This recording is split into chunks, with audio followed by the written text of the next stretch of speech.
자, 안녕하세요, 여러분. 즐거운 주말입니다. 자, 이번 주는 미국 증시가 하락했는데도 불구하고 우리 증시는 강한 상승으로 마감하였습니다. 무려 코스닥 지수가 1.5포인트, 코스피는 0.67% 상승으로 마감하였습니다. 자, 이 강좌를 7월 말에 보신 분들은 이번 달에 절대로 손실을 보지 않으셨을 거라고 생각합니다. 제가 8월 달 시작하기 전에 8월 달에 주식이 오르기 힘든 이유에 대해서 설명했던 적이 있습니다.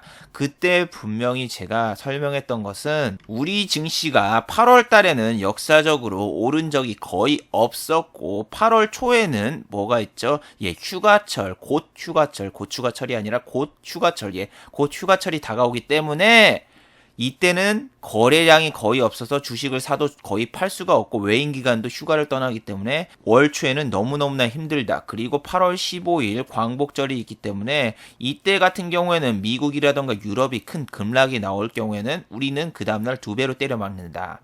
이 이야기를 했었습니다. 분명히. 그리고 진짜로 8월 15일 날 이제 터키발 이슈로 인하여서 미국과 유럽이 급락하였고 우리 지수는 연중 최저치를 갱신하면서 큰 하락이 있었고 그 다음부터는 쭉 올랐었습니다. 그러니까 월 초에는 무조건 현금 확보하고 지수 향방을 살펴보면서 계속 버티시는 분들은 이달 말에는 무조건 수익으로 나왔을 확률이 높습니다. 왜? 저도 수익으로 나왔으니까. 저도 8월 달에는 적지만 그래도 수익으로 나왔습니다. 좀 아쉽기도 했지만 제가 그럴 만한 사정이 있어서 이 정도로 만족하고 이번 달은 끝났습니다. 제가 7월 말에 현대미포 조선을 매매하면서 지금 현재 증시가 너무 어렵고 불과 3천만 원밖에 매도를 안 했는데도 불구하고 이 3천만 원을 사주는 사람이 없어서 주식 팔기가 너무 힘들었다. 8월 초에는 이것보다 더 거래량이 줄어들기 때문에 8월 초에는 무조건 주의를 해야 된다 이 말을 했었고 이걸 지키신 분들은 현재 최소한 손실을 보신 분들은 아무도 없을 겁니다. 그리고 8월 말에 다시 증시에 자금을 투입하신 분들은 대부분 수익일 거라는 생각이 듭니다. 왜냐하면 상승 종목이 하락 종목보다 더 많기 때문에. 그리고 반대로 이런 말을 안 듣고 8월 초부터서 무리하게 들어가신 분들은 지금 현재 주식을 사셨어도 본절가에도 안 오신 분들이 대부분일 겁니다.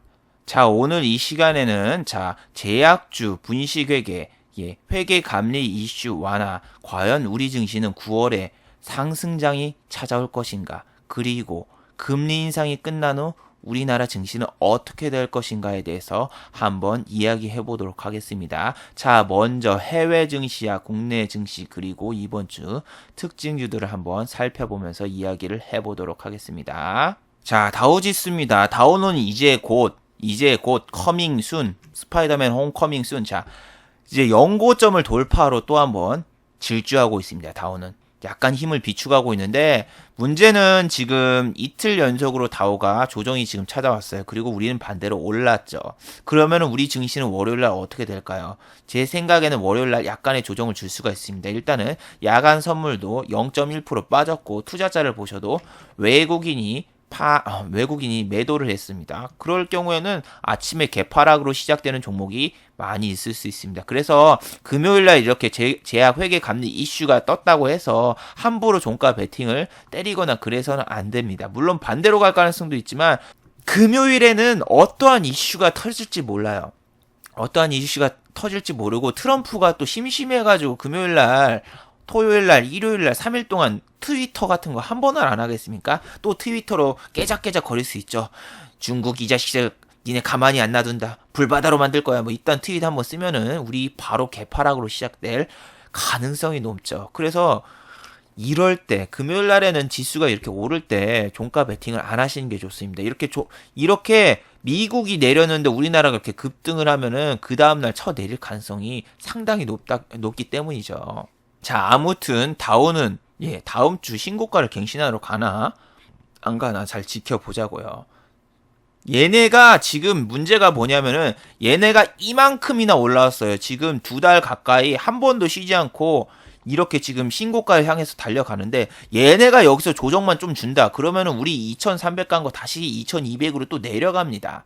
그리고 또 좀 안 좋은 게 지금 환율 같은 경우에도 얘 다시 올라오기 시작했어요. 지난주까지만 해도 환율이 10을 깨고 11001까지 내려왔거든요. 그래서 진짜 외국인의 자금이 대거 몰려왔는데, 다시 또 중국 추가 관세를 트위터에다가 또 트럼프가 공시를 하면서 참 또 다시 환율이 올라오기 시작했습니다. 예, 이렇게 2천억 불 추가 관세를 한다고 또 이야기가 나오고 있는데, 제발 주말에 아무 일 좀 없길 바랍니다. 저 양반이 진짜 심심하면은 그냥 트위터에다가 막 저 이야기를 막 써놓고 그러는데, 저런 것 때문에 진짜 돌발 상황이 언제 터질지 모릅니다. 자, 다음은 나스닥입니다. 나스닥 같은 경우에는 또 한 번 신고가를 갱신했죠.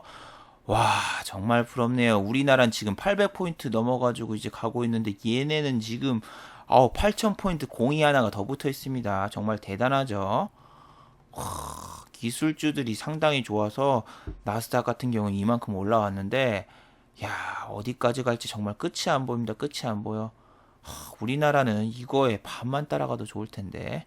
자, 그리고 국내 증시를 한번 살펴보도록 하죠. 자, 먼저 코스피입니다. 코스피 같은 경우에는 10년 만에 9일 동안 연속으로 상승하면서 마무리를 했다고 하는데, 10일 상승하면 뭐합니까? 10일 동안 오른 게 그 몇 달 전에 여기 하루에 내린 거보다 덜해요. 3% 올랐어요. 3%. 3% 올랐는데, 중요한 게 이제 트럼프 트윗 한 방이면은 그냥 여기까지 또 쭉 빠질 수가 있어요. 지금 이 가두리 양식장을 돌파하느냐 마느냐, 이 싸움입니다. 근데 이번 주에 이렇게 딱 올렸으니까 미국 같은 경우에 이틀 조정이 왔고 우린 반영을 안 받았으니까, 과연 이걸 뚫을 것인가, 아니면은 이 회계 감리 이슈가 이제 빠지면서 셀트리온과 셀트리온 헬스케어 등을 힘입어서 코스닥과 코스피가 또 다시 이 위로 치고 올라갈 것인가. 다음 주가 정말 정말 정말 중요합니다. 9월 첫 주기도 하고. 그런데 참 이게 너무 싫어요. 이렇게 내릴 때는 1년 동안 오른 게 내릴 때는 한 일주일이면은 1년 동안 오른 게 금방 다 쳐내리고, 이 내린 것만큼 회복하려면 지금 몇 달이 걸려요. 몇 달이 걸리고, 그러니까 참 우리 증시가 지루하고 먹을 게 없습니다. 근데 이번 달은 진짜 위험했어요. 여기까지 쫙 빠지는데 안 참고 있었으면 정말 큰일 났습니다. 저도 투자금을 줄였고요.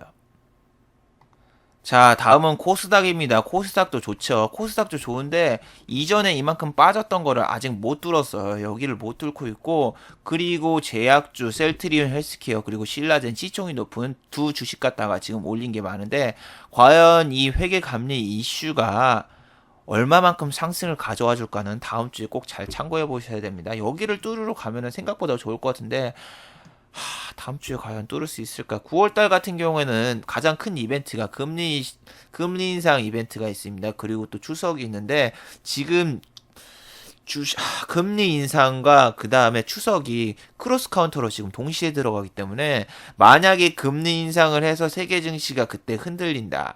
그리고 우리나라는 그때 추석이라서 세계 증시가 흔들릴 때 반영을 안 받았다. 그러면은 추석 끝나고 우리는 고투더 헬로 갈 수가 있습니다. 그리고 9월 13일 같은 경우에는 선물 옵션 만기일이 있는데, 이거를 이런 식으로 끌 수가 있을 것 같아요. 일단은 다음 주는 보합 내지 좀 이렇게 위로 올렸다가 9월 13일 날 딱 선물 옵션 때 그냥 밑으로 끌고, 그 다음 주 금리 인상한다고 해서 밑으로 팍 내려버리면은 정말 최악인데, 우리도 빨리 그 2300 가두리 양식장에서 좀 탈출하고 코스닥은 900포인트까지 좀 올랐으면 좋겠지만, 주식은 제가 생각한 대로 쉽게 가지 않죠. 자, 그리고 여러분, 이 원자재를 보시면은 지금 기름값이 또 다시 70불까지 왔습니다. 70불까지 왔다는 얘기라면 뭐냐면은, 이 환율과 유가에 있는 주식은 아주 죽을 쓴다는 얘기죠. 이 죽을 쓰는 주식이 뭐가 있을까요? 본죽이요? 예, 아쉽게도 본죽은 아직 상장을 안 했고, LCC라던가 뭐 아시아나항공, 대한항공 뭐 이런 항공주는 아주 울상입니다. 이렇게 지수가 10일 동안 오르면 뭐합니까? 10일 동안 계속 내린 주식들이 엄청나게 많습니다. 지금은 물고기 반 고기 반입니다. 일단은 여러분이 잘 보시면은 코스피 지수나 이런 걸 클릭을 해보세요. 471개가 상승을 했고 하락이 300개네. 이번엔 좋았구나. 딱 이렇게 보지만, 하이닉스하고 지금 삼성전자가 좀 올라왔는데 저거 갖다가 지수발로 올린 적이 이번 주에 상당히 많습니다. 이날 같은 경우에도 보면은 지수는 0.17% 올랐지만 상승은 464 종목, 내린 종목은 341 종목 이렇게 돼 있기도 하고, 이쪽에도 또 보셔도 알겠지만 오른 종목 391 종목, 내린 종목 423 종목. 하지만 지수는 0.41% 올랐다는 사실. 이때는 이 하이닉스 하나 갖다가 하이닉스가 4% 올랐던 날이죠. 이런 것처럼 지금 보시면은 이번 주만 볼게요. 그러면은 거의 5.5 대 5입니다. 물고기 반, 고기 반. 반대군요. 고기 반, 물고기 반이군요.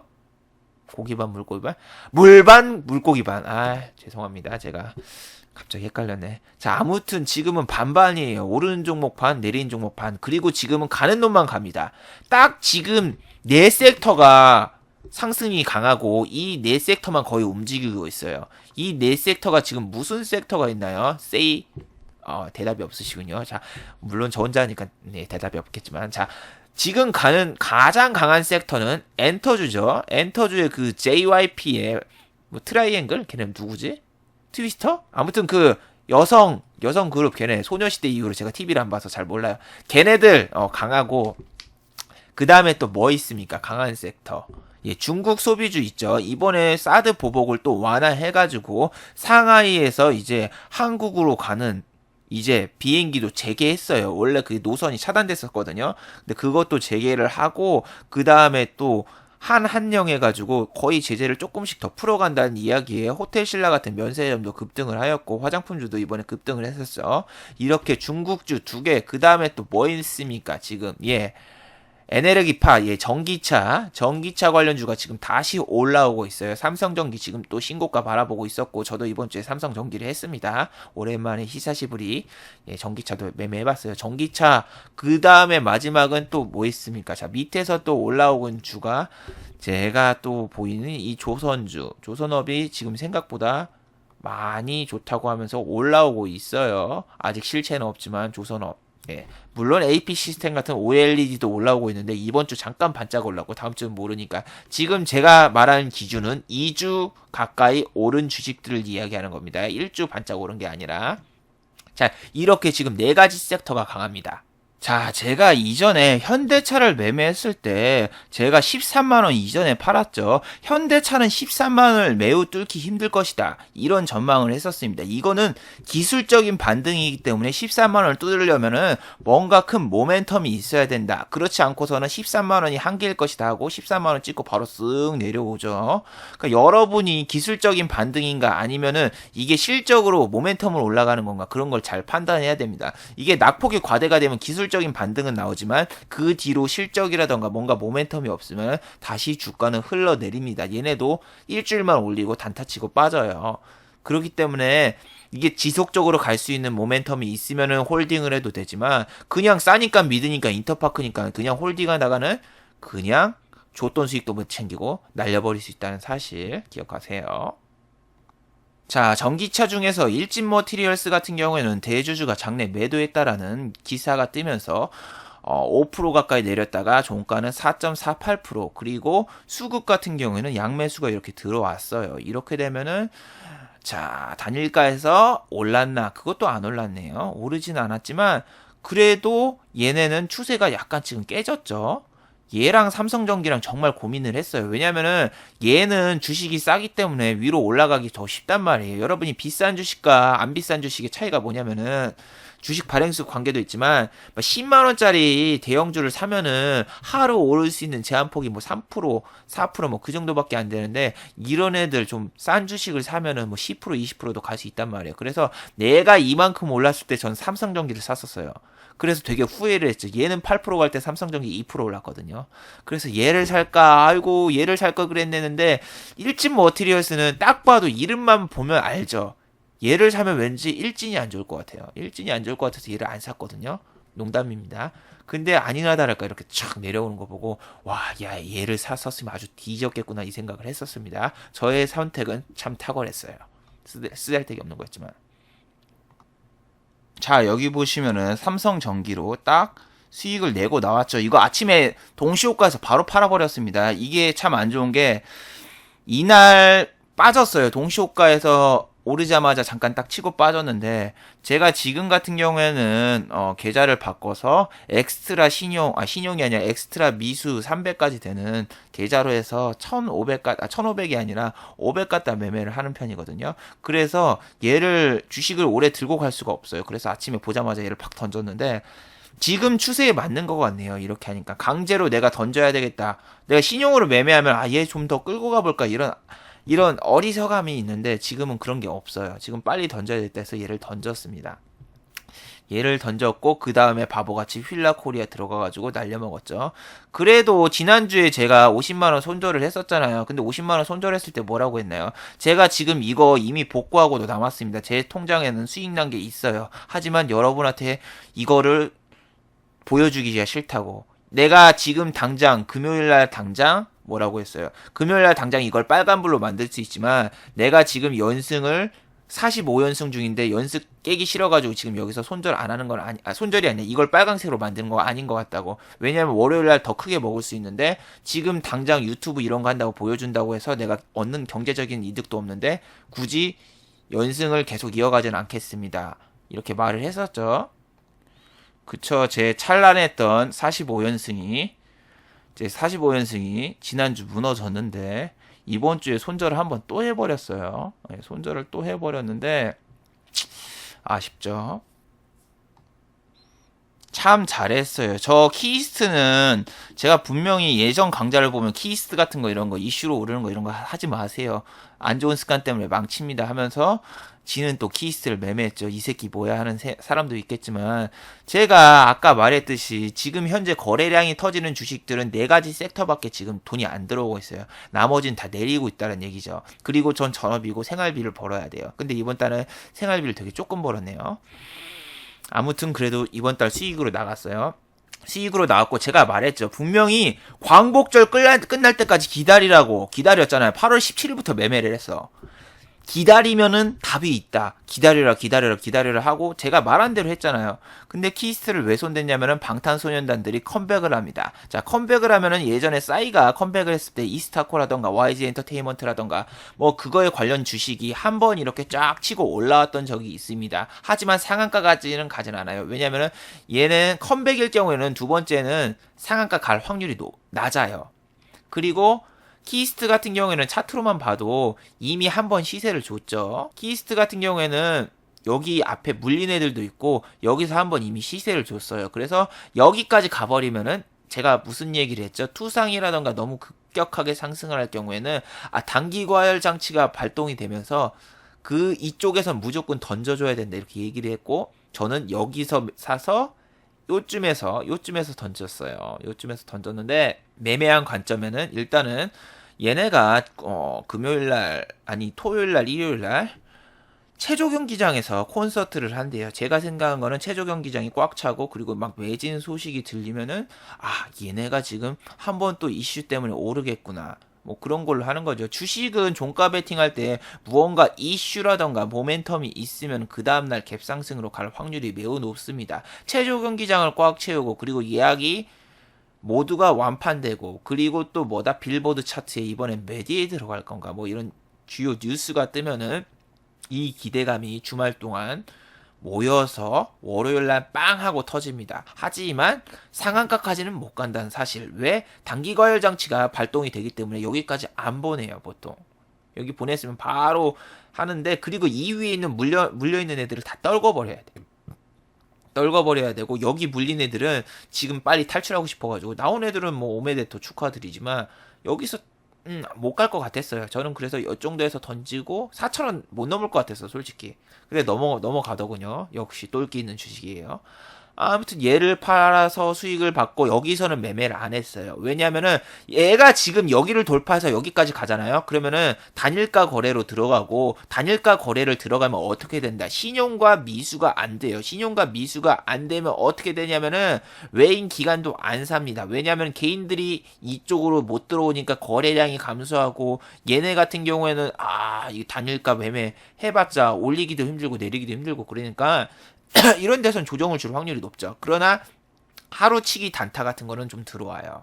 저도 이런 애들 안 하고 그냥 실적 관련주 하면서 실적 시즌에 매매를 정말 잘하고 싶었는데 실적 발표 기간에 실적이 잘 나와도 주식들이 오르지도 않고 거래량도 없고 아무것도 매매할 수 있는 종목이 없어요. 현대미포조선도 얘기를 했지만 제가 3천만 원을 2위에 올려놓으니까 3천만 원밖에 안 걸었는데 아무도 주식을 안 사고 밑에 호가는 마이너스 1%, 이 호가창이 1% 가까이 걸려있는 게 없고 내가 2위에서 대롱대롱 매달려 있어서 이 주식을 사주는 사람이 없고 내가 저항이 되니까 도저히 지금 매매하기 힘들다. 금액도 줄이고 그리고 좀 더 빠른 매매를 할 것이다 해가지고 저렇게 한 거지 뭐 특별한 이유는 없어요. 그리고 내가 지금 유튜브로 뭐 수입을 얻거나 그래서 경제적인 이득을 거지는 것도 없기 때문에 어떻게든 제 생활비를 벌어야 돼서 좀 무리를 했습니다. 그래서 지난주에 50만 원이었던 거를 150까지 올렸죠. 참 잘했죠, 저기까지는. 자, 근데 또 결정적인 실수가 나옵니다. 자, 이날 같은 경우에는 어떻게 됐습니까? 미국이 1% 이상 지수가 오르면서 나스닥도 신고가 갱신을 했고 난 정말 잘 나갈 줄 알았어요. 내가 제일 잘 나가. 그 뭐야, 투네일인가 걔네가 불렀던 노래 있죠. 아무튼 걔네 때문에 제가 잠깐 상상을 했어요. 필라코리아가 또 신고가를 갱신할 줄 알았죠. 그리고 저는 삼성전기를 아침에 익절하고 그 다음에 여길 들어갔습니다. 필라코리아. 근데 이때 제가 스트리밍에서도 이야기했지만 정말 말도 안 되는 상황이 연출이 됐습니다. 자, 제가 EM코리아를 손절했을 때 무슨 일이 있었다고 했죠? 예, 치과를 갔습니다. 제가 지금 잇몸이 안 좋고 그리고 또 이빨이 아파가지고 이빨을 뺐고 그 다음에 지금 치료 중이에요. 신경 치료 중이 있고 뭐 여러 가지 지금 치료를 해서 9월 달까지 치료를 해야 돼요. 근데 EM코리아 같은 경우에는 제가 이빨 치료를 하기 전에 사가지고 나와보니까 떡나겠다. 그래서 팔았다. 그렇게 이야기를 했었죠. 자, 필라코리아를 샀을 때는 이빨 치과 가는 날도 아니었어요. 근데 제가 삼성전기를 수익을 본 다음에 기분이 좋아서 티라미슈라는 초콜릿을 먹었죠. 티라미슈라는 초콜릿이 있습니다. 스트리밍에서도 얘기했지만 사각형의 좀 딱딱한 초콜릿. 그거를 공중에 던지면서 공중제비하면서 먹다가 제 이빨에 부딪혔고 이빨에 부딪히면서 중간에 씹는데 갑자기 제 임시 치아가 빠져버렸어요. 그래서 저는 또 치과로 달려갔고 치과 들어가기 전에 분명히 또 수익이었어요. 근데 제 머릿속에는 EM코리아라는 주식이 내가 치과를 들어가기 전에 수익이었는데 나갔다 오니까 손실로 바뀌었듯이 이것도 설마 똑같은 일이 벌어지지 않을까 이런 생각을 했지만 그 전날에 다우가 1.4% 올랐으니까 우리 장도 이번 주는 오늘만큼은 좀 잘 나가지 않을까 이 생각을 했지만 그건 정말 경기도 오산이었어요. 내려갔다 오니까 마이너스 4%까지 가 있길래 돌아버린 줄 알았어요. 똑같은 일이 또 벌어지는구나. 나는 그리고 무슨 치과만 오면은 주식이 내려버리는 건가. 물론 이건 다 제가 잘못한 겁니다. 그래서 그날 최저점에 저는 손절을 했고 손실을 봤죠. 근데 필라코리아 같은 건 여러분 보시면 알겠지만 제가 뭐라고 했습니까? 52주 신고가의 반대말은 뭐다? 세이? 상투. 예, 상투입니다. 이런 데서 잘못 물리잖아요? 그러면은 이거 그냥 쑥 빠져버리면 돈 다 날리는 거예요. 그리고 얘랑 그 사막 콘덴서랑 좀 비슷해요. 고점 한번 하면은 찌질찌질거리면서 돌파는 못해요. 얘는 그리고 보면 알겠지만 여기서 한번 찍고 찌질찌질하면서 절대 이 고점은 돌파 안 한다. 그러면서 연저점을 낮추다가 헤이 팡 띄우는 뭐 이런 성격인데 지금 얘는 너무 많이 올랐어요. 휠라코리아로 제가 참 큰 수익 올렸지만 전 여기서도 매매했고 여기서도 매매했고 여기서도 매매를 했는데 이 위에선 잘 안 싸우거든요. 근데 여러분이 보통 10승 1패로 한꺼번에 다 돈을 날리시는 분들은 이런 거예요. 내가 여기서 수익 나고 여기서 수익 나고 여기서 수익 나고 여기서 수익을 났어. 그러면 여기서도 승리할 것이다. 옛날에 그 야구장에서 있잖아요. 우리는 승리한다. LG 하면서 그 응원가처럼 여기서도 좀 버티다가 수익으로 나올 수 있겠지 이 생각을 그런 아니란 생각 한 방에 여기서 쑥 무너집니다. TA항공이나 TA홀딩스 같은 경우에도 이런 데서 물렸으면 어떻게 됐겠어? TA홀딩스도 이런 7,200원 이런 데서 딱 물렸어 봐. 그러면 그 다음날 딱 내려도 홀딩 해봐야지. TA홀딩스니까 홀딩 하래야지 해서 홀딩 딱 해봐. 그럼 이쪽에서 그냥 계속 무너지면서 이 고점은 돌파 못하고 쭉쭉쭉쭉쭉 내려가가지고 반토막 이상이 났습니다. 7,200원 주식이 지금 3,500원이에요. 거의 반토막 났죠. 그러니까 순식간에 반토막 나면서 내가 그동안 얻었던 수익을 한꺼번에 다 날릴 수 있는 이런 주식들이 지금 널리고 널렸어요. 호텔신라도 호텔 신라도 올라왔지만 얘가 14만원을 찍고 8만원까지 빠졌잖아요. 거의 반토막 수준까지 이렇게 착 가잖아. 그러니까 이런 고점에서 한 번이라도 내가 손절을 망설인다. 그러면은 저는 모든 수익을 다 날리게 돼요. 그렇기 때문에 저는 위에서 잡았으니까 내 원칙대로 끊어줬습니다. 그리고 휠라댄스는 다음날 휠라댄스가 아니라 자꾸 휠라코리아 휠라댄스라고 해요. 휠라코리아는 다음날 좀 더 상승을 했죠. 상승을 했지만 내가 산 본절까지는 오지가 않았어요. 본절까지 오지 않았고 여기서 손절 안 했으면 저는 이 주식을 끌려다니면서 주말에도 정말 재수없게 막 손가락 깨물면서 이 새끼 좀 안 오르나 하면서 막 이렇게 지켜봤겠죠. 주식에 끌려다니거나 손절을 늦추면 여러분 절대 안 됩니다. 내 원칙을 지킨 거에 절대 만족을 하셔야 됩니다. 제가 이거를 2015년부터서 거의 계속 찍으면서 보여줬지만 저는 손실 내역이 다 있어요. 저는 브렉시트, 한미약품 사태 모든 사태가 터졌을 때 다 때려 맞았습니다. 들어가서 여러분한테는 하지 말라고 했죠. 하지만 전 들어갔어요. 왜? 전업이니까. 전업은 변동성이 많을 때 거의 매매를 해야지 수익을 올릴 수 있거든요. 그래서 이렇게 매매했다가 브렉시트 때 날려먹고 어떻게 했습니까? 다 복구시켰죠. 예. 복구시켰고 이렇게 했는데 지금은 거의 저런 이슈 때 잘 안 싸워요. 저는 손절을 진짜 수없이 많이 했었고 있잖아요. 제가 2016년도 2월달인가 정말 증시가 안 좋았던 날 거의 매일 손절이었지만 계속 손절하고 막판에 다시 역전했던 그런 기억이 있죠. 이렇게 해서 손절 원칙을 지키면서 이 증시에 계속 살아남아 있었지 잠깐 큰 수익 올려가지고 자랑하고 헤헤 수익 올렸습니다 이런 게 아니라 이렇게 원칙을 지킨 거야. 내가 만약에 휠라코리아가 또 신고가 돌파하면서 올라가도 배가 아플 수 있지만 당장 이때 손절을 안 해줘서 더 큰 손실을 일으켜서 한꺼번에 무너지는 그런 사태가 절대 없어야 됩니다. 여러분도. 원칙을 지키는 게 중요하지 저게 또 나중에 날아가서 배 아파하면은 안 되겠죠. 물론 저도 좀 배가 아픕니다. 가만히 있을 걸 괜히 저걸 또 들어가가지고 수익만 날려먹고 그래도 저걸 보면 알겠지만 자, 그리고 이번 증시 이슈를 잠깐 살펴보면은 그리고 미국이라던가 일본이라던가 선진국에서는 거래세가 없는데 우리나라는 거래세가 0.3%를 받고 있죠. 물론 이게 증권사별로 좀 다르기도 하지만 코스피 같은 경우에 0.5까지 올라가는 데도 있습니다. 0.5로 할 때는 HTS로 주문을 안 하고 증권사에서 직접 가가지고 주문을 할 경우에는 0.5%입니다. 수수료가. 자, 이런 것 때문에 지금 뭐 이야기도 나오고 있지만 우리나라는 또 뭐가 있습니까, 여러분? 배당도 전 세계에서 거의 꼴찌입니다, 꼴찌. 배당률도 꼴찌고 선진국 증시를 거의 따라가지 못하는데 세금은 많이 걷고 있죠. 그래서 이번 연도 말이 아니라 2021년도부터니까 다음 연도부터군요. 자, 신문사에서도 양도소득세에 대해서 이야기가 나왔죠. 어떤 분이 제가 양도소득세를 이야기를 했잖아요. 우리나라가 이제 주식 양도소득세를 3억 원 이상으로 낮춘다. 내가 말한 건 뭐다? A라는 종목과 B라는 종목이 있는데 여기 3억을 사고 여기 또 3억을 샀는데 여기에서 종목에서는 내가 손실이 났다. 마이너스 손실이 나가지고 여기서 5% 손실이 났다. 그리고 B라는 종목에서는 내가 2% 수익이 났다. 이렇게 될 경우에는 다른 나라 같은 경우에는 A하고 B를 합산해가지고 여기서 계산을 해보면 최종적으로 손실이잖아요. 근데 우리나라 같은 경우는 지금 정말 법이 말이 안 되는 게 종목당으로 해서 B라는 종목에 들어가서 수익이 났으면 여기서 양도소득세 22%를 또 내고 거래세도 내고 그 다음에 또 뭐 있습니까? 배당 받을 경우에는 또 배당세도 이번에 금융소득도 이제 1,000만 원 이상으로 했기 때문에 그것까지 또 지금 3중 과세가 되게 된단 말이에요.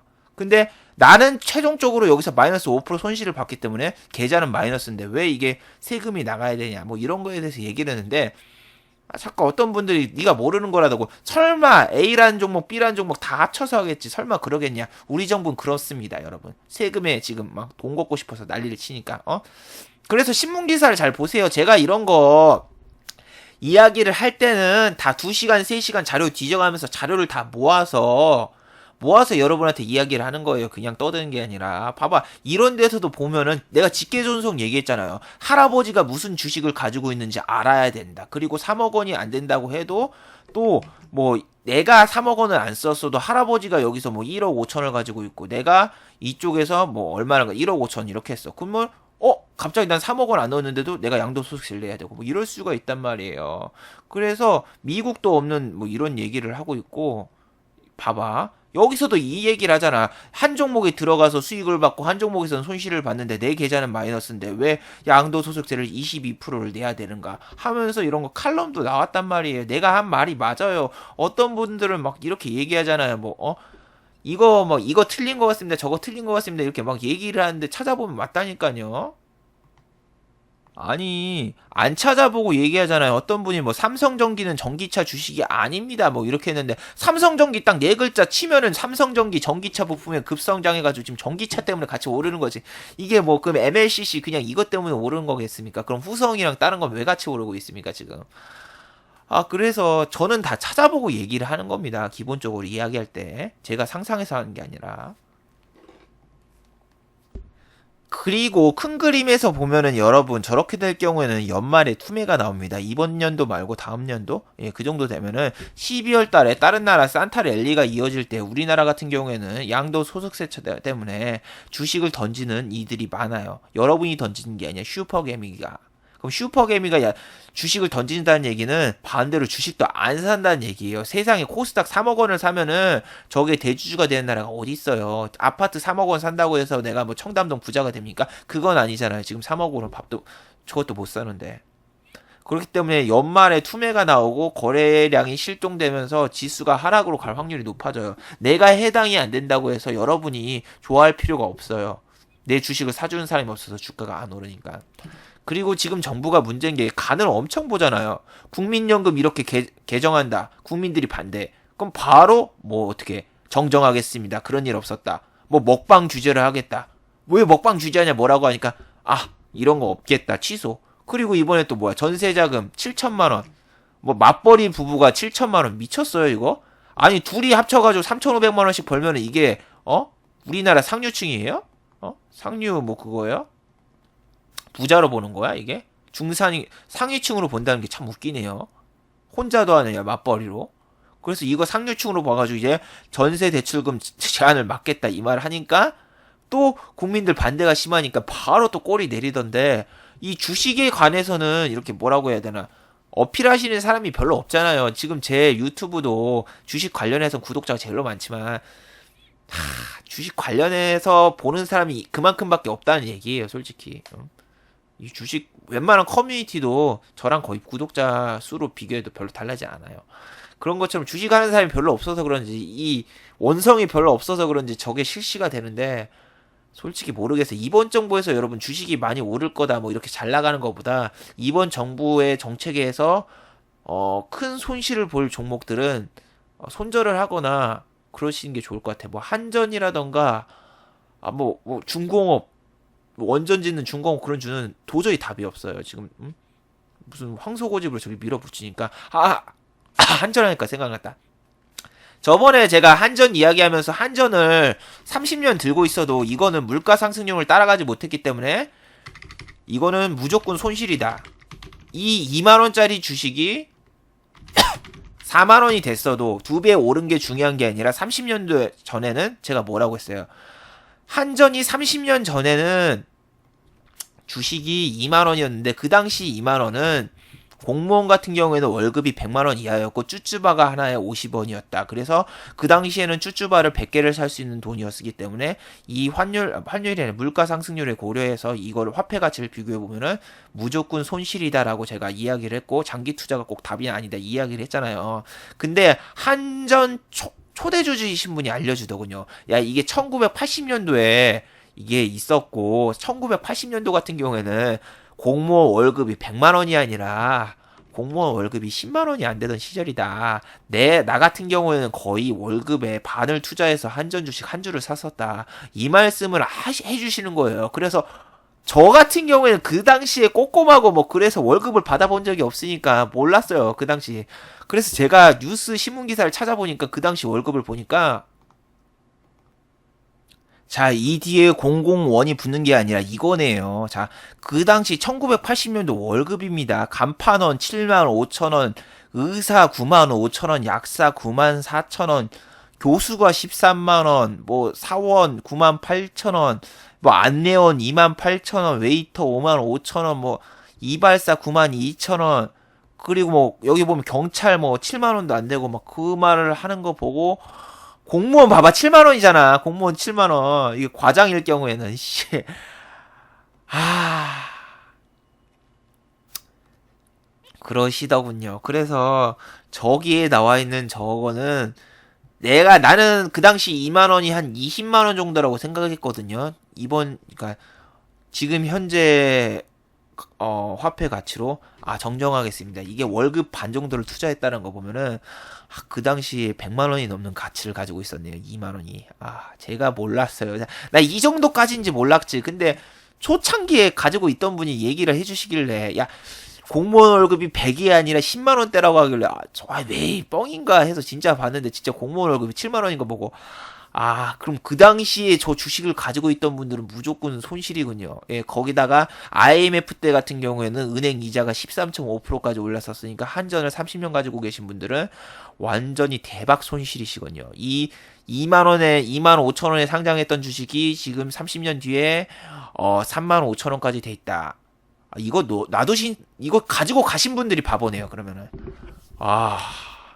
그렇습니다. 배당을 받았어도 은행 이자 뭐 따져봐도 무조건 손실이네요.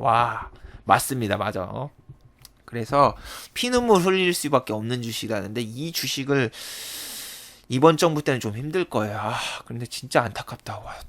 어떻게 이걸 10년 가져가도 이거밖에 안 오르고 뭐하고. 진짜 답이 없는 주식입니다. 그래서 공기업 관련 주식을 안 사는 게 좋아요. 정부 정책에 너무 휘둘려요. 자, 이번 주에 핫했던 주식 AP 시스템 하루에 10% 이렇게 오르면서 기욤 패트리처럼 기욤을 토했는데 제가 이 주식을 살까 말까 했지만 지금 요즘 트렌드 아세요, 여러분?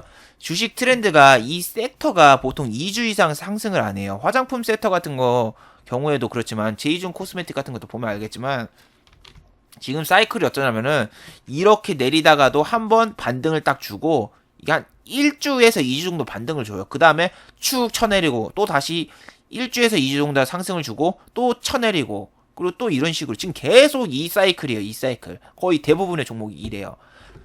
근데 AP 시스템 같은 경우에는 이 5만원짜리 주식이 여러분 이거 착각하면 안 됩니다. 이거 재상장한 거예요. 재상장. 원래 얼마였냐면은 원래 한 3만원짜리 주식이 있어요. 3만원짜리 주식이었는데 이거를 감자처럼 해가지고 이 주식을 두 개를 합쳐가지고 5만 3천 원에 다시 재상장을 한 겁니다. 재상장을 했는데 지금 주가가 2만 5천 원의 얘기는 내 주식이 2분의 1 토막 난 게 아니라 3분의 1 토막이 난 겁니다. 엄청나게 많이 빠진 거예요. 주식 3만 원짜리를 두 개를 합쳐가지고 이만큼 만들어 놓고 그게 또 다시 2만 원까지 빠졌다는 거는 이거를 2년 전에 사신 분들은 어마어마한 손실을 보시고 계신다는 얘기죠. 아무튼 얘도 지금 이렇게 올라왔는데 여기서 가면 좀 더 갈 수 있겠지만 이 저항선이 있어가지고 저는 좀 안 했어요. 여기서 그리고 지금 얘만 좀 지금 OLED 수혜해서 나오는데 OLED 솔직히 제가 그냥 보기에는 중국에 따라잡히고 별로 좀 안 좋을 것 같아요. 뉴스도 보면 그냥 기대감이잖아요. OLED 섹터가 본격적인 활성화에 인해서 하반기에는 디스크 플레이에 관련 부품주가 어떻게 될 것이다 이렇게 예측이 나오는데 조선주도 그러잖아요. 수주가 더 늘어날 것이다 할 것이다 했는데 딱 가보고 수주가 없어가지고 다시 주가 급락하는 것처럼 이건 아직 확인되지 않은 사실이고 중요한 거는 이 기관이 계속 사면은 외국인이 이렇게 딱 던지는 경우가 지금 너무 많아. 양매수가 별로 없어. 휠라도 그래. 휠라도 지금 이거 개떡 같은 게 외국인이 아침에 짱 사잖아. 그럼 오후에 기관이 팍 던져. 이런 게 싫어요.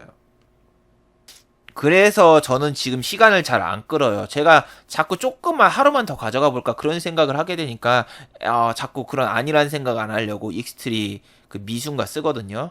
익스트리 미순가 해가지고 500만 원 갖다가도 1,500만 원까지 매매가 가능하고 그걸 다시 팔아도 원래 미수 동결이 돼야 되는데 동결이 안 되는 그런 게 있어요. 대신 그거는 신용을 쓰는 계좌는 또 안 되고 또 새로 계좌를 파야 돼서 그렇게 파봤는데 생각보다 괜찮은 것 같아요. 그거 덕분에 지금 좀 그러고 있는데 지금 다음 달에는 어떻게 될까는 연기금의 횡보에 달려 있습니다. 여러분이 보시면 알겠지만 제가 증시의 하락, 연기금을 주의하라 계속 이야기를 했었죠. 그리고 연기금만 사면은 우리 지수는 오른다. 그래서 지금 보세요. 우리 증시에 지금 보면은 지금 매수는 기관 말고 외인이 꾸준하게 해주고 있어요. 아우 착한 외국인. 예, 외국인 참 착해요. 아리가또. 근데 연기금 같은 경우에는 지금 얘는 별로 사진 않아요. 하지만 얘네가 팔지만 않으면 돼요. 우리 증시가 왜 못 갔냐고 계속 얘기했는데 연기금 때문이다 이 말을 하면서 얘네가 2달 동안 한 번도 안 사가지고 증시가 갈 수가 있는데 못 갔다고. 다른 나라 다 오르고 있는데 우리나라 못 올랐다고.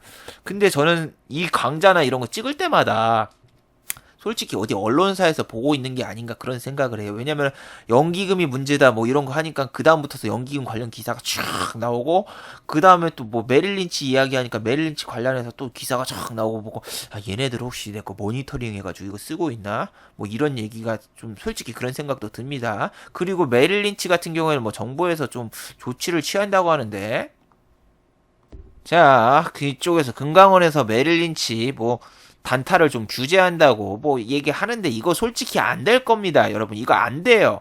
메릴린치가 지금 어떻게 하냐면은 얘네는 여러분 거래세 수수료가 없어요. 그래서 얘네 왜 수수료 날리는데 이렇게 손실을 하지 않는데 외국계는 그런 거 없습니다. 여러분 수수료 같은 거 다 없게 해주고 그래서 한옥가 띄워도 무조건 수익이고 얘네 같은 경우에는 어떻게 하냐면은 대형주 말고 소형주에서 많이 나오죠. 아침에 1%까지 갭을 쫙 띄운 다음에 그 다음에 개미들이 따라와. 그래서 이게 1% 따고 오르잖아. 그럼 여기서 1% 따고 오르면 여기서 갑자기 투매를 해서 팍 빠지는 거.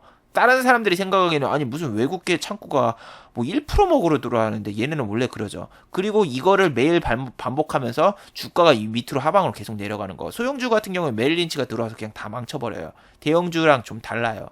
그래서 이 문제점에 대해서 지금 제기가 됐고 금강원에서는 쟤네 보고 뭐 저기 알고리즘으로 돼 있으니까 좀 수정 좀 해줘 이렇게 요청을 하는데 제가 보기에는 CR리스처럼 CR도 안 먹힐 겁니다.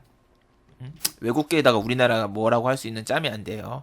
옛날에 그런 것도 있었잖아요. 뭐 한맥증권인가 있어가지고 그 증권사에서 모르고 금액을 예를 들면은 거꾸로 주문을 한 거죠. 10,000원짜리 주식을 100주 주문한다는 거를 10,000원짜리를 100원에 내놓은 거. 그런 사건이 있었어요. 그래가지고 갑자기 뭐 주식이 하한가로 처박았는데 주문 오류가 난 거지. 주문 오류가 나가지고 뭐 금강원에서는 국내 주식사에서 혹시라도 이 주식을 산 회사가 있으면은 다시 좀 돌려달라 하면서 회수를 했어요. 주식을 회수를 했는데 뭐 메릴린치라던가 뭐 홍콩 상하이라던가 저런 외국계에다가 저거를 좀 협조해달라고 하니까 니네 나라 그럼 이제 주식 안 해 떠난다 이 말 하니까 아무 말도 못하고 금강원에서 꼬리를 내렸는데 메릴린치도 그러면 야 니네 나라 주식 안 살 거야 이렇게 해버리면은 우리나라 그냥 끝장나니까 저거 고쳐질 리 없습니다 여러분.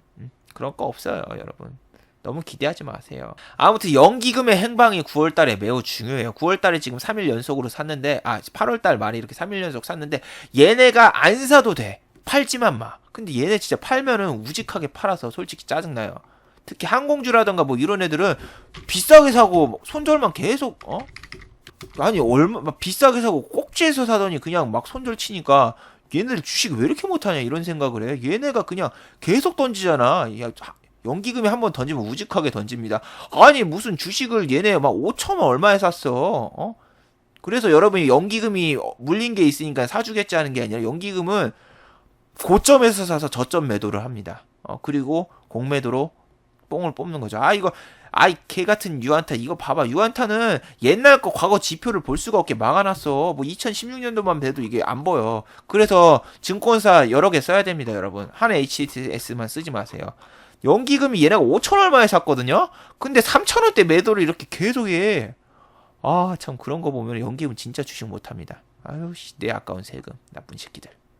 자, 9월 증시 스케줄입니다. 이걸 먼저 얘기를 했어야 되는데 한전 이야기하다가 3,000% 빠졌네요. 자, 증시 스케줄 9월 13일에는 선물 옵션 만기일, 옵션 만기일이 있습니다. 두 번째 주 목요일입니다. 이때 주의를 해야죠. 그리고 9월 25일부터 26일 FOMC 회의 분명히 금리 인상 9월달에 할 것 같습니다. 마음의 준비를 꼭 해두세요. 그리고 우리는 그때 9월 24일부터 26일 추석 때문에 연휴죠. 자, 이때 FOMC 회의를 하면서 9월 금리 인상 확정 땡땡땡 해버리고 그 다음에 어떻게 돼요? 그 다음에 주가가 촥 미국이랑 이런 애들 빠져. 그럼 우리는 이때 또 쉬고 있었어. 와 우리 추석 때문에 살았다 이게 아니라 이틀간 미국이랑 유럽이 빠진 게 원기옥처럼 모여서 우리는 얘네가 마이너스 2%가 빠졌다면 우리는 마이너스 4%를 시작하면서 혼돈의 도가니에 올 수가 있어요. 정말 최악인 게 9월 13일 날 선물 옵션 만기일이라서 쫙 가고 그 다음에 9월 26일 날 그 다음 주에 쫙 빼버리면은 증시가 그냥 개박살 날 수가 있죠. 지금 9월 금리 인상, 11월 트럼프 재선, 12월 또 금리 인상 요렇게 세 가지 이벤트가 있는데 그 이벤트 내에 우리 증시가 안 흔들릴까? 글쎄요, 저는 다 흔들릴 것 같은데요. 개인적인 생각에 우리는 알려진 악재는 악재가 아니다 이런 적이 거의 한 번도 없었어요. 알려진 악재는 공매도 치기 좋다면서 그때 공매도 치고 착 빼버리는 경우가 많기 때문에 솔직히 좀 그래요. 신라젠 같은 경우에도 회계 감리 이슈가 해결되면서 좀 오른 게 아니라 공매도가 2배로 또 는 거 보고 이 새끼들 또 장난을 치겠구나. 이 새끼들 지금 사이클이 약간 2주에 한 번씩 오른댔잖아요. 2주 동안 올리고 그리고 그 다음부터 내린다. 여기에서 여기까지 올렸는데 이제 이 정도에서 딱 정확히 이 정도에서 그냥 공매도를 한번 탁 치고 쫙 빼버리지 않을까 개인적인 생각을 해봐요. 왜냐면은 진에어 같은 경우에도 이번에 그 면허 취소가 해결 딱 되면서 이 고점에서 이 최고점에서 공매도를 치고 지금 쫙 빼버려가지고 엄청난 수익을 얻고 있죠. 공매도를 이럴 때 팍 쳤잖아요. 그러니까 공매도량이 중요하다니까요. 저때 저 고점에서 공매도를 쳤구나. 그러면 여기서 빼면 얼마지? 막 이런 걸 전 개인적으로 신경을 많이 쓰거든요. 근데 이 신라젠도 원래대로라면은 위에서 이제 좀 더 뺄 가능성이 있었는데 회계 감리 이슈 때문에 그리고 저는 이 신라젠을 안 건드린 게 이 메릴린치가 이렇게 딱 산 거 보고 야 얘네 이렇게 쳐 올렸으면 그 다음날 혹시 던지지 않았을까? 이 창구가 메릴린치만 아니었어도 내가 손이 새우깡처럼 손이 갔을 텐데 메릴린치여서 제가 찜찜해서 안 했어요. 지금 증시는 고점 돌파를 잘 못해요. 이 DHP 코리아도 고점 돌파한 것처럼 보여주고 해소같이 뺐다가 또 왔다가 또 뺐다가 또 다시 올렸다가 지금 또 이렇게 빠졌는데 여기 창구도 또 메릴린치여가지고 얘네들 때문에 찜찜해서 안 했어. 메릴린치가 여기 또 팔았잖아요. 그 전날에 다 이렇게 사고 이 이튿날 사고 다 팔고 나쁜 새끼들이에요. 그래서 신라젠도 가는데 솔직히 찜찜해서 못했어요. 더 가든 말든 저는 찜찜한 건 잘 안 건드리거든요. 제 이번 달 마지막 그 매매할 때 페인의 요인은 바로 이런 거예요. 이번 달 제가 카드값이 360만 원이 나와서 이만큼 찍어야 되겠다 이 목표를 두고 매매를 하니까 오히려 매매가 꼬인 것 같아요. 개인적인 생각으로는. 그래서 여러분도 매달 얼마를 벌어야 되겠다 이렇게 목표를 잡아두지 마세요. 전 괜히 무리했다가 원래 수익금이 한 240 정도 됐었는데 지금 깎여가지고 140까지 떨어지는 거 보고 솔직히 너무 화가 나서 잠도 잘 안 오고 그렇습니다. 가만히 있을 걸 하면서. 그래도 원칙은 지켰죠. 그리고 여러분 그 마지막 하루 이틀 남았을 때 계좌를 뭐 마이너스인데 플러스를 돌리겠다 뭐 이런 거라던가 뭐 다시 잃은 수익금 찾아보겠다면서 막판에 무리하다가는 더 깨집니다. 초보자분들이 가장 많이 하는 실수가 그거예요. 내가 만약에 지금 마이너스 7만 원 정도 돼 있으면 이걸 어떻게든 플러스로 바꿔보겠다고 해가지고 들어갔다가 이 마이너스 7만 원이 마이너스 70만 원이 돼버려가지고 결국 월별의 큰 손실로 깨지시는 분들이 대부분이에요. 대부분이고 저도 솔직히 마음만 먹으면 남은 이틀 동안 정말 열심히 해서 저거 그냥 다시 복구시키고 뭐하고 할 수 있는데 이런 보여주기식 매매를 하면은 제 몸도 안 좋아지고 이거 한다고 해서 제가 수익을 얻는 게 없습니다. 저 카드값 350만 원 혼자 뭐 저렇게 많이 썼나 했는데 다 유튜브 때문에 나간 거죠. 저번 달엔 800 나갔어요. 800에다가 3월 달에는 250 4월 달에는 500. 제 이번 연도 번 수익은 4천만 원이 좀 넘네요. 이거 아까 계좌 두 개 합치면 거기다 배당 좀 더하면은 한 4,200 정도 되나? 아무튼 뭐 그 정도 되는데 거기에서 지금 절반이 넘는 돈이 유튜브 하다가 이게 나가는데 자꾸 많은 분들이 뭐 물건을 안 사면 되지 뭐 하면 되지 그냥 대충 하면 되지 하는데 이 마이크 같은 경우에도 제가 지금 한 7번 바꿨는데 뭐 듣는 사람이 마이크 음질이 너무 안 좋다 새 걸로 바꿔라 또 바꾸니까 이번엔 뭐 잡음이 들린다 뭐 한다 하면서 뭐 바꾸다 하니까 결국 몇십만 원짜리 마이크를 쓰게 되고 지금 여기까지 오고 뭐 그러잖아요. 다 돈이에요, 여러분. 다 돈. 돈이 안 들어갈 수 없습니다. 유튜브를 하면서. 근데 내가 지금 이걸 하면서 이 부담감을 느끼면서 매매를 하면 안 돼. 이런 거 괜히 계좌 보여주고 뭐하고 하면은 이상한 사람들만 정말 많이 꼬입니다. 살려주십시오, 뭐하고. 그 사기꾼들 같은 경우에는 보통은 뭐 이런 거 있단 말이에요.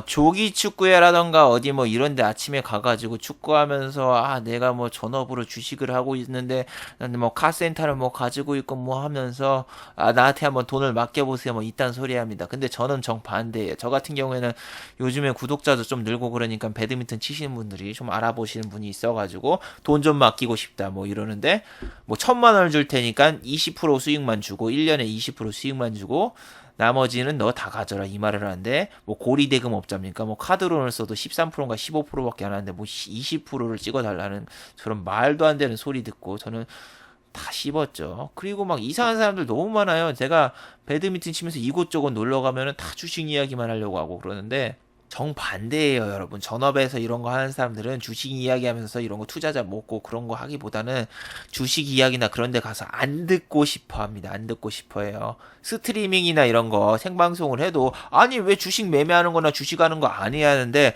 주식 매매하는 걸 여러분한테 왜 보여줍니까? 저는 고수들 주식 매매하는 거 몇백만 원 주고 내 돈 주고 봤는데 그걸 공짜로 보려고 하시는 분들은 공짜 좋아하시는 분들은 결국 공짜에 망합니다. 왜? 손절도 못 하니까. 이런 거 좀 알아두세요. 그래서 어떤 사람은 뭐 주식 스트리밍 하면 1,000명은 시청자 1,000명이 찍는다는데 이 시청자 1,000명을 찍으면 뭐예요? 뭐 그 사람들이 뭐 그냥 공짜로 찍고 보고 뭐 베끼고 뭐 그래서 자기 돈 벌려고 보는 거지. 이 사람을 좋아서 보는 건가요? 뭐 그렇다고 해서 뭐 시청자 1,000명이 있는데 뭐 이 사람들이 뭐 후원이라도 몇 명 해주나요? 안 해줘요, 보통. 그냥 시청자만 그렇게 많은 거는 아무 필요가 없어요. 왜냐면 그 사람을 돈으로 보고 그 사람을 이용하려고 하는 거고. 그 사람 이용해서 내가 돈을 벌려고 하는 사람들밖에 없으니까 내가 시청자가 100명이 나오든 200명이 나오든 그런 분들은 별로 필요가 없어요, 여러분. 그리고 상식적으로 생각해봐요. 그렇게 막 자기가 하는 거 보여주면서 여러분한테 공짜로 막 하시는 분들은 리딩이라던가 뭔가 유료 회원이라던가 뭔가 그쪽으로 유도를 한단 말이에요. 막 그쪽에서 막 긴급하신 분들은 그쪽 가가지고 뭐 가입하고 뭐 해서 리딩 서비스 해가지고 집안 말아먹고 그랬겠죠. 공짜 좋아하시는 분들은 그 공짜 좋아하는 걸 이용하는 애들이에요. 상식적으로 좀 생각해요. 무슨 정의의 사도가 되어서 막 그렇게 하겠습니까? 저도 믿지 마세요, 여러분. 아무튼 요즘 막 스트리밍화도 전 정말 열받은 게 저번 주에 50만 원 딱 손절한 다음에 딱 보여주니까 생방송 키니까 이 퇴물이 이러길래 와 세상에 내가 손절 한 번 했다고 뭐 저런 놈들이 와가지고 막 뭐라고 하는 거 보고 솔직히 그런 애들도 알바같이 보입니다. 이런 거 계좌 공개도 저 별로 이제 안 할 거예요. 뭐 해봤자 나한테 뭐 돈 100원이라도 뭐 커피 한 잔 마실 돈이라도 뭐 떨어지나 뭐 그런 것도 없고 오히려 지금처럼 계속 돈만 나가는데 뭐 좋은 게 뭐가 있겠어요. 여러분도 이런 거 하면서 사기꾼 천지니까 믿지 마세요. 제가 뭐 한다고 해도 믿지 마시고 참 별의별 사람들이 다 있어요. 저는 개인적으로 그때도 얘기했었지만 마지막으로 썰 하나 풀면은 그 기름값이 막 100달러 이하로 떨어져가지고 막 30불까지 내려왔던 적이 있잖아요. 그때 자꾸 주변에서 S-오일이랑 이노베이션을 들고 있는데 자꾸 아는 지인분이 이거 지금 기름값이 계속 떨어지고 있는데 어떻게 해야 되냐 이거를 진짜 볼 때마다 한 몇 년 동안 나 1년 6개월인가 1년 6개월 가까이 나 볼 때마다 물어보는 거예요. 야 이거 어떻게 대처를 해야 될까 어떻게 대처해야 될까 기름값이 계속 떨어지는데 100달러부터 계속 떨어지고 있는데 이거 어떻게 해야 될까 어떻게 해야 될까 막 계속 물어보는 거 볼 때마다 전 몰라요 계속 자기 종목 상담을 계속 하는데 진짜 짜증나 죽는 줄 알았습니다. 짜증나 죽는 줄 알았어. 그러더니 막 야 기름값이 30불로 떨어졌어 어떻게 해야 돼 막 이러길래 그럼 뭐 난 귀찮아가지고 그럼 뭐 손절하시던가요 뭐 이렇게 하니까 그 다음날 손절했다 이렇게 얘기를 하대요. 네 말 듣고 손절했다는데 나는 그렇게 얘기한 게 아니라 그냥 짜증나가지고 이 사람이 이렇게 얘기 안 해주면 계속 달라붙겠구나. 응? 내가 뭐 종목 추천해준 것도 아니잖아요, 여러분. 지 혼자서 막 이러더니 나중에 몇 년 뒤에 보니까 뭐 정유주가 자기가 매수했던 매수가 위보다 더 올라와서 날아가고 있다. 너 때문에 돈 날렸다. 막 이딴 소리를 하니까 이런 뭐 미친놈이 다 있나. 진짜 난 주식 얘기 같은 거 하기도 싫은데 이거 괜히 뭐 운동하고 있는데 와가지고 귀찮게 하니까 진짜 막 짜증나고 생각보다 막 그런 게 되게 많단 말이에요. 근데서 모르겠어. 사람이 돈으로 보일 때는 여러분 진짜 슬프고 정말 짜증나고 정말 괴로워지는 경우가 많아요. 나는 운동하러 왔는데 저 사람이 돈 이야기를 꺼내고 지 혼자서 얘기하다가 지 혼자서 손실을 봤는데 남 탓하고 뭐 그런 사람들 되게 많습니다. 어디 리딩 업체에 들어가서 사기당했다였는데 사기를 당하러 네가 들어간 거지 네가 사기당한 게 아니에요라고 저는 솔직히 얘기하고 싶어요. 본인이 본인이 공짜 좋아하고 본인이 뭐 돈 벌고 싶어서 들어간 거 아닙니까? 자, 마지막으로 한번 정리를 해보도록 하죠. 자, 다가오는 금리 인상, 우리 증시는 어떻게 될까? 자, 1번. 금리 인상은 9월에 거의 확정적입니다. FOMC가 실시되면은 미국의 금리 인상은 기정사실하다. 뭐, 알려진 악재는 악재가 아니다라고 하지만 우리는 뭐 전 세계 악재는 다 찾아서 때려 맞는 나라죠. 그렇기 때문에 조심하셔야 됩니다. 두 번째, 추석 기간을 조심하라. 우리 증시는 추석 때 쉬고 미국과 유럽이 급락을 할 경우에는 어떻게 된다? 예, 그냥 2배 더 박살나요. 그래서 뭐 추석 때 와 우리 쉬어서 다행이다가 아니라 추석 끝나고 긴장하세요. 3번 섹터별로 2주 이상 상승한 섹터가 거의 없습니다. 지금 2주 정도 오르고 그 다음에 쭉 빼버리는 경우가 되게 많기 때문에 한 2주 올랐으면 그 섹터는 안 들어가는 게 되게 좋습니다. 2주 동안 오른 다음에 그 다음부터서 빠지면서 박스권에 노는 경우가 많으니까 박스권을 탈출하고 나서 그 다음에 매매를 하는 게 좋다. 예를 들면 2주 동안 이렇게 찌질찌질 거리다가 이 박스권을 탈출했어. 그럼 이때부터는 봐도 되는데 여기서 찌질거리고 있는데 이 정도 왔다. 아, 여기서 사서 여기까지 갈까? 이런 거 안 좋다는 거. 아까 DHP 코리아가 그랬죠. 자, 그리고 항상 말씀드린 거. 자, 여기 디지털킹.net 거기 사이트를 직접 쳐서 들어가시거나 아니면은 여기 블로그를 클릭하시면 됩니다. 블로그를 클릭하시면은 요 밑에 뭐가 있습니까? 자, 여기 밑에 텍스트 광고가 있습니다. 텍스트 광고를 클릭하시면 저한테 0.00001원 정도 수입이 들어옵니다. 그리고 유튜브 광고도 끝까지 좀 봐주시고, 지난주 그렇게 좀 광고 좀 클릭해달라고 이야기를 했었지만, 빵원. 아, 거의 일주일 동안 3일 정도는 빵원이시군요. 아, 이걸 보고 이렇게 애원하고 요청을 해도 아무도 안 하시는 걸 보면은, 정말 참 힘이 빠질 때도 많습니다. 유튜브 광고도 제발 마지막까지 좀 시청해 주시기 바랍니다. 솔직히 저는 이걸 클릭 안 해주는데 과연 광고를 끝까지 볼까? 그런 생각도 들지만 그래도 봐주시는 분들이 있으니까 뭐 고맙게 생각하고 있습니다. 자, 그리고 내일은 한 10시쯤에 라이브 스트리밍이 있을 예정입니다. 제가 다음 주말과 그 다음 주말에는 서울과 일본을 다녀와야 돼서 주말에 스트리밍이 없을 것 같으니까 이번 주에라도 자, 많은 참여 부탁드립니다. 자, 그리고 좋아요와 따봉 버튼, 좋아요와 구독하기도 많이 눌러주시고 다들 즐거운 주말 되시기 바랍니다. 수고하셨습니다.